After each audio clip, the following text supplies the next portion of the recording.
ज़ियावेन बनने वाला है दो जोंग फाइनली। तो वो कैसे बनता है और कब बनता है और जब वो बनता है तब क्या होता है, क्योंकि बहुत स्पेशल चीज़ें यहाँ पर होती है जब वो बन जाता है। तो वो सब कुछ हम लोग देखने वाले हैं इस वीडियो में। तो चलिए शुरू करते हैं। तो यहाँ पर जो ज़ियावेन हैगा वो रॉक प्लेटफॉर्म की ओर वापस आ चुका था और उसको यहाँ पर 3 और लोग मिलते हैं जो कि माउंटेन टॉप पर पहुंच चुके थे। अभी यहाँ पर 9 कंटेंडर्स आए हुए थे 8 स्पॉट्स के लिए, क्योंकि यहाँ पर जो सोनिक वेव होती है वो बहुत ज़्यादा वीक हो गई थी। ज़ियावेन है उसने अपनी जो lion tiger gold shattering roar cloud भेजा था ना, उसकी वजह से वो सोनिक वेव निकल रही थी। इसकी वजह से यहाँ पर कोई ऊपर नहीं आ पाता, वो वीक हो गई थी। इसकी वजह से यहाँ पर काफ़ी सारे बंदे ऊपर आ जाते हैं, लेकिन फिर भी एक 6 स्टार का जो दो हॉन्ग रहता है वो यहाँ पर नहीं आ पाता है, क्योंकि वो काफ़ी ज़्यादा वीक होता है, जिसकी वजह से वो कॉम्पिटिटर्स रहते हैं यहाँ पर वो कम हो जाते हैं। जिनशी है gold soling mouse tribe Elder, वो यहाँ पर अनसक्सेसफुल चैलेंजर्स को डिसमिस कर देता है और जो ज़ियावेन और बाकी की जो 8 लोग रहते हैं उनको हेवन माउंटेन ब्लड पूल में ले जाता है। जो ग्रुप है वो वोल्केनिक पूल के पास आ जाते हैं जो कि पोटेंट एनर्जी से भरा हुआ था उनको पीक पर, जिसकी वजह से वो अपनी यहाँ पर ट्रेनिंग कर सकते थे, एनहेंस कर सकते थे। लेकिन कुछ भी हो, जो जिनशी रहता है उन्होंने वार्न किया था सबको कि यहाँ पर डेंजरस फायर पॉइजन है पूल के अंदर, जिसकी वजह से ना यहाँ पर सब मारे जा सकते हैं और उसको कोई हाई टियर का एल्केमिस्ट ही हटा सकता है। एक और कंसिडरेशन वो देता है कि जो ग्रुप है उसको डिसाइड करना पड़ेगा कि अपॉर्चुनिटी जाने देनी है कि नहीं जाने देनी है। जिनशी यहाँ पर समन करता है ज़ियावेन को प्राइवेटली और उसके साथ कन्वर्सेशन में वो कहता है कि जिनशी है उसके अंदर फायर पॉइजन घुसा हुआ है। तो वो ज़ियावेन से बोलता है प्लीज़ तुम तो एक एल्केमिस्ट हो, तुम इसको क्या निकाल सकते हो। अब यहाँ पर ना जिनशी की वो जांच करने लगता है और ज़ियावेन जांच करने के बाद पता चलता है कि यहाँ पर उसके अंदर डीप सीटेड फायर पॉइजन है, जो कि बहुत ज़्यादा डिफिकल्ट होता है और इम्पॉसिबल होता है ट्रीट करना। जिनशी ज़ियावेन को ऑफर करता है अपॉर्चुनिटी। वो कहता है कि अगर तुमने मुझे ठीक कर दिया तो मैं तुम्हें 2 जोंग लेवल पर पहुंचने में हेल्प कर सकता हूँ। ज़ियावेन ये सुनकर बहुत ज़्यादा खुश हो जाता है। वो यहाँ पर उससे प्रॉमिस कर देता है और कहता है चलो ठीक है जैसा आप कहें। तो ज़ियावेन डिस्कस करता है लिमिटेशंस और पोटेंशियल जो हेवन माउंटेन ब्लड पूल रहते हैं जिनशी के साथ में उसके। जिनशी उसको एक्सप्लेन करता है कि जो पूल है वो किसी भी बंदे को हेल्प तो कर सकता है बॉटलनेक से ब्रेक थ्रू करने में, लेकिन उसकी जो इफेक्टिवनेस है कि वो तभी काम करती है जब कोई बंदा 9 स्टार के 2 हॉन्ग पर पहुंच सके, नहीं तो वो 2 हॉन्ग लेवल पर नहीं पहुंच सकता है। वो रिवील करता है कि जो डेंसेस्ट एनर्जी है वो सबसे ज़्यादा बॉटम में होती है पूल की, जहाँ पर कि फायर पॉइजन जो रहता है वो कंसनट्रेटेड होता है। अब ज़ियावेन के पास हेवनली फ्लेम थी तो वो उस फायर पॉइजन का सामना आराम से कर सकता था बाकियों के कंपैरिजन में। जिनशी कंपेयर करता है कि जो ज़ियावेन का टास्क है एनर्जी को यूज़ करने का और ब्रेक थ्रू करने का, जो जिनशी को उसके बदले में क्योर करेगा फायर पॉइजन के, वो बिल्कुल ठीक है कि नहीं है। कुछ नेगोशिएशन के बाद ज़ियावेन एग्री करता है, लेकिन वो कहता है कि जब मैं 2 जोंग बन जाऊंगा ना तभी तुम लोगों की हेल्प कर पाऊंगा। जिनशी उसको एक डार्क गोल्डन माउस स्कल देता है जिससे कि उसकी डेप्थ में जा सकता है। ज़ियावेन कॉन्फिडेंस था अपनी एबिलिटीज़ में, उसको एक्सेप्ट कर लेता है और प्रिपेयर हो जाता है उस टाइम के लिए जब एनर्जी टाइट जो है वो पीक पर आ जाएगी। मीनवाइल जो वोल्केनिक जो स्लोप होता है वहाँ पर 8 फिगर्स आ गए थे, वो आर्ग्यू कर रहे थे लिमिटेड स्पॉट्स की वजह से।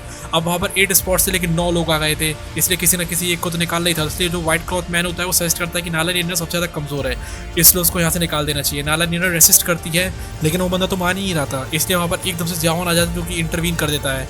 ज़ियावेन जो व्हाइट क्लॉथ मैन है उसको कन्फ्रंट कर देता है और उसको ना एक मुक्का मिला कर देता है, समझ एक लात मिला कर देता है और वो बंदा जो रहता है वो इनकैपेसिटेड हो जाता है, मतलब वो खत्म हो जाती है उसकी कहानी। इस एक्शन की वजह से वो डिस्प्यूट हो रहा था वो पूरा सॉल्व हो जाता है और एक बार जो नाला नियंत्रण है वो बचा ली जाती है ज़ियावेन के द्वारा। अब यहाँ पर जो ज़ियावेन के जो स्विफ्ट और डिसिसिव एक्शन होते हैं वो व्हाइट क्लॉथ जो मैन रहता है उसको इधर पे बिल्कुल उठने के लायक ही नहीं छोड़ा था। इसकी वजह से बाकियों के मन के अंदर भी उसके लिए डर आ गया था, लेकिन फैंग कुंगर के ग्रुप को कोई फर्क नहीं पड़ा था। फैंग कुंगर तो बल्कि ज़ियावेन को मजाक उड़ाती है। वो कहती है कि देखो यार तुम कितना दिखावा करते हो, और उसको बताती है कि तुम्हें पता है ना विंड लाइटनिंग पैविलियन के पास एग्रेशन के बारे में। अभी यहाँ पर ना वो ज़ियावेन को भड़काने की कोशिश करी थी, लेकिन ज़ियावेन तो बिल्कुल काम और कॉन्फिडेंट रहता है। नाला नियंत्रण ज़ियावेन की प्रोटेक्शन से बिल्कुल मूव हो जाती है, उसके अंदर ग्रेटिट्यूड वाली फीलिंग आने लगती है और रिग्रेट वाली भी। वो सोचती है कि मैंने पास्ट में ऐसे डिसीजंस क्यों लेते, इसकी वजह से सब कुछ हो रहा है। उनकी जो कन्वर्सेशंस होती है एकदम से इंटरप्ट हो जाती है सडन और इंटेंस जो एनर्जी गैदरिंग हो रही थी वोल्केनो में वहाँ से। अभी वहाँ पर एकदम से ना हेवन माउंटेन पूल में जो टाइड्स रहती हैं वो पीक पर आने लगती हैं। सब लोग एक दूसरे की तरफ देखने लगते हैं और कहने लगते हैं कि वाह कितनी ज़्यादा तगड़ी चीज़ लग रही है ये। अभी ना वहाँ से एक एनर्जी लाइट पिलर भी निकले आता है जो कि बहुत ज़्यादा रेनबो के कलर जैसा लग रहा था। अभी यहाँ का जो पाथ रहता है ब्लड पूल का ओपन हो चुका है। जिनशी अर्ज करता है सबसे कि जाओ जाके एंटर कर जाओ। ज़ियावेन नाला नियंत्रण को अपने साथ ले जाता है, उसको बताता है कि यहाँ पर एनर्जी को जितनी जल्दी हो सके उतनी एब्जॉर्ब कर लेना और फिर यहाँ से चले जाना, क्योंकि ज़ियावेन को पता था कि वो तेली दोबारा आ पाएगा नहीं, इसलिए वो ऑब्जर्व करता है unusual red energy rich blood pool को और ईगर था उसकी एंट्रेंस पर खड़ा होकर कब वो उसके अंदर जा पाएगा, जो फैंग कुंगर है उसको उधर पे हरा पाएगा। तो ज़ियावेन है वो एनकरेज करता है नाला नियंत्रण को जल्दी से पूल में जाओ। उसके बेनिफिट्स ना उसकी भी करंट लेवल के काफ़ी ज़्यादा अच्छे थे। तो जो नाला नियंत्रण रहती है वो उसको थैंक करती है और कहती है कि ज़ियावेन जो है यूनियन से जरूर मिलकर आए एक ना एक बार फ्लावर सेक्ट में। तो ज़ियावेन है वो पजल हो जाता है, लेकिन वो अपना फोकस फिर से ब्लड पूल के ऊपर ले आता है। अभी जो सीन था काफ़ी तक काम हो गया था पूल के ऊपर, क्योंकि जितने भी बंदे होते सब उसके अंदर डुबकी लगा चुके थे, फर्स्ट फैलाने के लिए रह ही नहीं गया था। जैसे वो ब्लड पूल के अंदर जाते हैं, जाउन इमीडिएटली एनवलप हो जाता है डेंस प्योर एनर्जी में। वो उसको एब्जॉर्ब तो नहीं करता है एनर्जी को यार, लेकिन फिर भी ना उसके डाउनवर्ड नीचे की तरफ तैरना शुरू कर देता है। उसको यहाँ पर ब्लड रेड कलर के लिक्विड मिलते हैं जो कि बहुत ज़्यादा विक्शियस और रेसिस्टेंट होते हैं। उसकी जो स्पिरिचुअल स्ट्रेंथ होती है वो स्ट्रगल कर रही थी उस लिक्विड में पेनिट्रेट करने के लिए। जिस तरीके से उसने मेस फॉग को एनकाउंटर किया था, उसको अभी इधर पे इस ब्लड पूल को एनकाउंटर करना पड़ रहा है। उसको सेंस होती है इंटेंस एनर्जी एब्जॉर्प्शन आसपास, जो कि फैंग कुंगर और बाकी लोगों से आ रही थी। अभी जो जाओन है वो और ज़्यादा डाइव करने से पहले थोड़ी देर के लिए रुकता है। फिर वो देखता है कि इसके अंदर जो प्योरिटी और डेंसिटी है एनर्जी की बहुत ज़्यादा तगड़ी वाली है, पोटेंट फायर की, जो कि वॉल्केनो से इरप्ट हो रही है। ये जो फायर पॉइजन है बहुत ज़्यादा डेंजरस है और इसको हैंडल करना बहुत ज़्यादा मुश्किल होगा प्रोटेक्शन के बिना। इसलिए वो अपने आप को ग्रीन लोटस कोर फ्लेम से सराउंड कर लेता है, जिसकी वजह से जो पॉइजन था उसको न्यूट्रलाइज कर देता है और वो आगे बढ़ पाता है। अब वो 10 मिनट के लिए डिसेंड करता रहता है नीचे की तरफ। जान की जो डार्क गोल्डन स्कल होता है वो हीट अप होने लगता है। उसके अंदर से एक स्पाशियल बैरियर निकल लगता है जो कि इनविजिबल होता है। अभी अपने स्कल को यूज़ करके वो टनल बनाना शुरू कर देता है। जाउन कॉशियसली उसके अंदर एंटर करता है और उसको यहाँ पे इमेंस प्रेशर महसूस हो रहा था। बैरियर के अंदर जो ब्लड रेड लिक्विड था वो बहुत ज़्यादा विशियस था। अभी उसके अंदर ना कोरोसिव ग्रे ग्लो भी मिला हुआ था। यहाँ पर जो बॉटम था वो पूरा फिल्ड था स्मोकिंग पॉट होल से, मतलब धुआं काइंड ऑफ वहाँ से निकला था और वो धुआं बना हुआ था डेडली फायर पॉइजन का। अभी यहाँ पर जो जेड ग्रीन फ्लेम होती है उससे पूरा सराउंडेड था, इसलिए वो जाउन है वो एब्जॉर्ब करना शुरू कर देता है ब्लड पूल की एनर्जी को, जो कि बहुत ज़्यादा रिच थी लेकिन कंटेमिनेटेड भी थी। जो फ्लेम थी वो भी प्योरीफाई कर रही थी एनर्जी को, जिसकी वजह से उसकी बॉडी के लिए, जाउन की बॉडी के लिए बहुत ज़्यादा पावरफुल टॉनिक बन गई थी।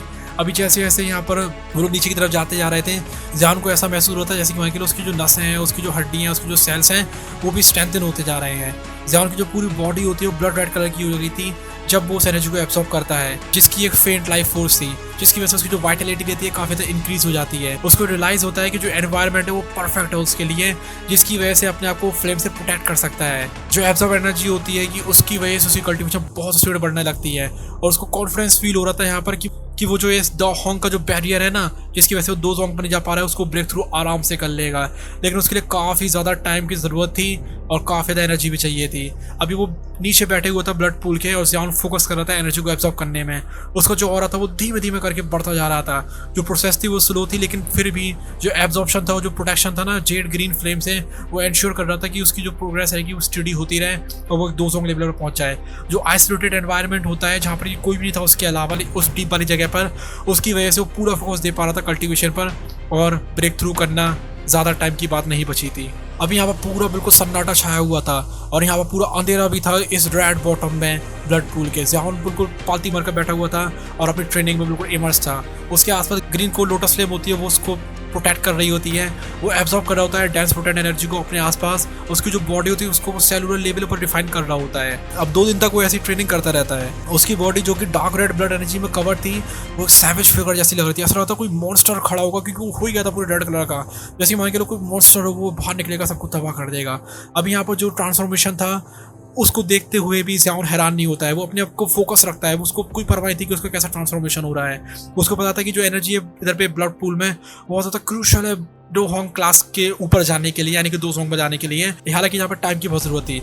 इस पीरियड के दौरान जो जाउन की स्पिरिचुअल अवतार होता है, जो कि 3000 लाइटनिंग इल्यूजनरी बॉडी होती है, वो भी एब्जॉर्ब कर रही होती है ब्लड कलर एनर्जी को, जिसकी वजह से ना उसकी बॉडी पूरी स्ट्रेंथन होने लगती है प्यूरिफिकेशन की वजह से, जो कि फॉलन हार्ट फ्लेम भी कर रही होती है। मतलब यहाँ पर फॉलन हार्ट फ्लेम उसके बहुत ज़्यादा हेल्प करती है प्यूरिफाई करने में। यहाँ पर जो जाउन है उसको ये चीज़ पता चली थी कि यहाँ पर 3000 लाइटनिंग इल्यूजनरी बॉडी होती है। अगर उसके साथ यहाँ पर ट्रेन करता है ना तो उसको सालों की वजह सिर्फ महीने लगेंगे यहाँ पर 2 जोंग लेवल में ब्रेक थ्रू करने के लिए। ये जो यूनिक प्रॉपर्टी होती है उसके बारे में यहाँ तक कि जो एक्सपर्ट्स होते हैं जिनशी वगैरह, उनको भी नहीं पता थी, क्योंकि उनको पास तो हेवनली फ्लेम थी नहीं ना। यहाँ पर 10 दिन गुजर जाते हैं और जो जान की स्ट्रेंथ है वो काफ़ी ज़्यादा बढ़ जाती है, लेकिन अभी भी वो 2 होंग क्लास से ब्रेक थ्रू करके 2 जोंग पर नहीं पहुंच सकता था। उसका जो ऑरा है वो स्ट्रॉन्ग होता जाता है, इंडिकेट कर रहा था प्रोग्रेस को। कंटिन्यूस जो एब्जॉर्प्शन रहता है एनर्जी का, उसकी वजह से जाउन सेंस कर पा रहा था कि उसके बहुत ज़्यादा करीब है वो 2 जोंग लेवल पर ब्रेक थ्रू करने के लिए। एक तरीके से वो हाफ स्टेप 2 जोंग पर पहुंच चुका था और यहाँ पर उसके लिए एक बहुत तगड़ी वाली माइलस्टोन होने वाली थी। अगर वो इस लेवल पर पहुंच जाता है ना तो उसकी जो कॉम्पेटेबिलिटीज रहेगी वो बहुत ज़्यादा बढ़ जाएगी, और तो उसकी जो रिफाइनिंग स्किल्स हैंगी टीयर 7 की मेडिसिनल स्किल्स के लिए वो भी बहुत ज़्यादा बढ़ जाएगी, जिसकी वजह से वो पिल गैदरिंग कॉम्पिटिशन में जीत सकता है। अभी यहाँ पर जाउन बहुत ज़्यादा डिटरमाइंड था। जाउन डिसाइड करता है कि वो ब्लड पूल किसी भी हालत में नहीं छोड़ेगा जब तक वो 2 जोंग क्लास पर नहीं पहुंच जाता है। उसका जो स्पिरिचुअल अवतार होता है वो भी उसके साइड में बैठ जाता है और वो ना अपनी डीप फोकस ट्रेनिंग को कंटिन्यू रखता है। टाइम यहाँ पर मीनिंग खो चुका था, क्योंकि जाउन को कोई फर्क ही नहीं पड़ता था कि टाइम किस हिसाब से बीत रहा है। जाउन बस अपनी कल्टिवेशन में यहाँ पर पूरी तरीके से इमर्स था।